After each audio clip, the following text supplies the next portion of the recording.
欢迎来到心源已放葵。浴室的水龙头关不上了，今天自己来修修看。目前就是这个样子，不管水龙头怎么转，水流会保持一直不变，一直在流。我估计里边肯定是什么部件老化或者损坏了。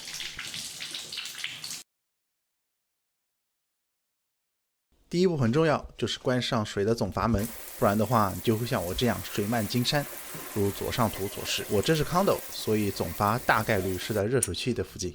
一般会有这种 machine room 机房，我这个还好，总阀有一个 tag 标签挂着 main shut off， 就是总阀的意思。如果你没有标签，那就你可以找最粗的那根水管，一般来说它就是总闸。顺带一句，比如说现在阀门的开关是和水管是平行的，那么说明现在是开启的状态。当你的阀门开关和水管垂直成90度的时候，那就是关闭的状态。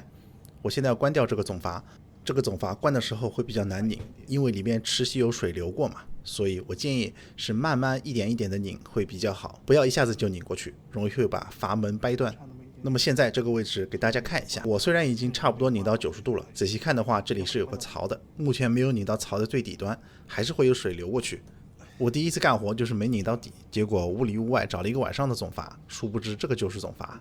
好了，那么现在拧到底了，以防万一，建议还是先看看家里是不是已经完全断水。接着要开始拆卸水龙头了。首先把水龙头的头拧过来朝天，因为螺丝的口它在下面，就像这样。这里的口里面有一个六角螺丝，要用螺丝刀拧开，然后把水龙头拔下来。特写看一下这个螺丝，它是六角形的，需要一个六角形的螺丝头才能拧下来。这个螺丝是比较小的，家庭的话估计不会常备，你可以去 Amazon 或者 Home Depot 买一个，链接我已经放在简介里了。然后装上十字的螺丝头，这里正中间有一个十字螺丝，松开后就可以把3个部件，一个是黑色的，2个是白色的，这里郑重提醒一下，拆下来的所有部件一定要妥善保存，一会儿会用到。这个水龙头的安装的时候其实就是有问题的，我这里需要把这个圆盘也卸下来，正常来说是不用的，至于是为什么呢，一会儿我就会说。首先呢，用十字螺丝刀卸下这2个十字螺丝，然后用美工刀、剪刀，什么刀都可以，沿着圆盘划一遍就可以拿下来了。因为这里是用防水胶粘住的嘛。现在就可以看到这个钩子样子的铁丝，用这个螺丝刀把铁丝挑起来。如果它卡得太紧的话，你可以用老虎钳往里边这么一夹，它就可以取出来了。那么这里如果安装正确的话，这个钩子其实是可以直接取下来的，不需要我把刚才那个圆盘拆下来，所以这个安装不太行。具体看你的水龙头的情况，要不要需要拆这个圆盘。那么下一步用老虎钳夹住突出的黄色管子往外拉，这个管子可能会很紧，所以呢你需要慢慢拉。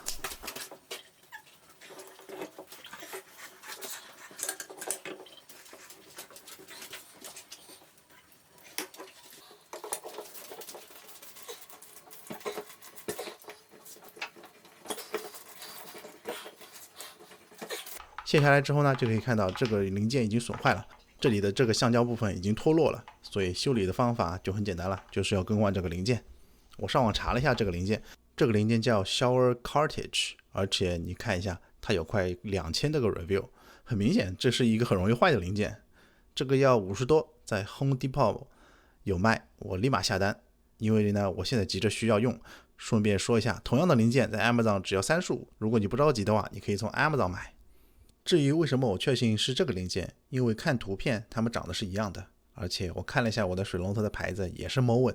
这个零件的牌子也是 Moen， 所以我就能100%确认是这个零件了。不过每个人的水龙头不一样，但如果你在美国，那么大概率你也会是这个牌子 Moen， 因为一般建筑商都用。东西已经买回来了，打开看到附带着一包润滑剂，待会儿是一定要用到的。这里我忘记拍摄了，安装的时候记得把这个白色塑料拿掉，篮筐里的这个。撕开润滑剂，用手直接涂抹在零件黑色橡胶的部分就可以了。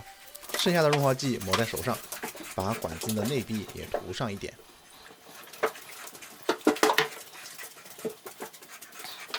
然后把零件插进去，这里非常重要的是，插进去的方向一定要对，就像这样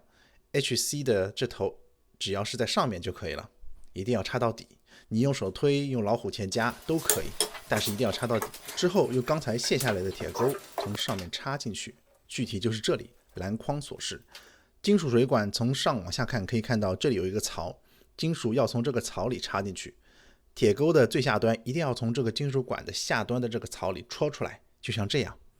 这个铁钩是整个过程中我觉得最难的那个部分，一定要注意。最后的成品就是这样的，上面只能看到这个小耳朵，下面可以看到的铁钩的2个角。接下来就是把拆下来的部件都装回去，先装这个金属环，然后白色的塑料部件，然后第2个白色塑料部件。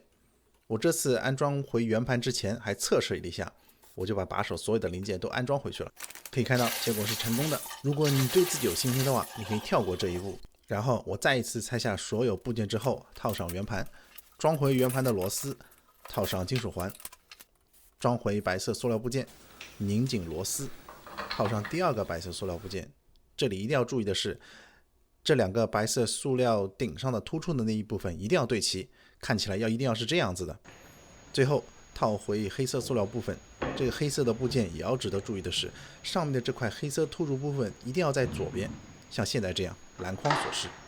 然后把螺丝给安装回去。由于刚才拆卸圆盘的时候把防水胶给割开来了，现在要重新打回去。打新防水胶之前要把老的残留的胶弄掉，我是直接用手抠掉了，你也可以用小铲子、小刀、剪刀、刮刀，什么都可以。防水胶我就是用这种 Kitchen and Bath 写着浴室可以用就可以了，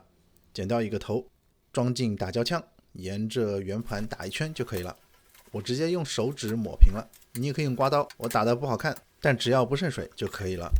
墙面多余的胶我就用纸巾擦掉，不需要等胶干，安装回把手。注意把手安装回去的时候，把手一定要是朝下的，也就是关闭状态，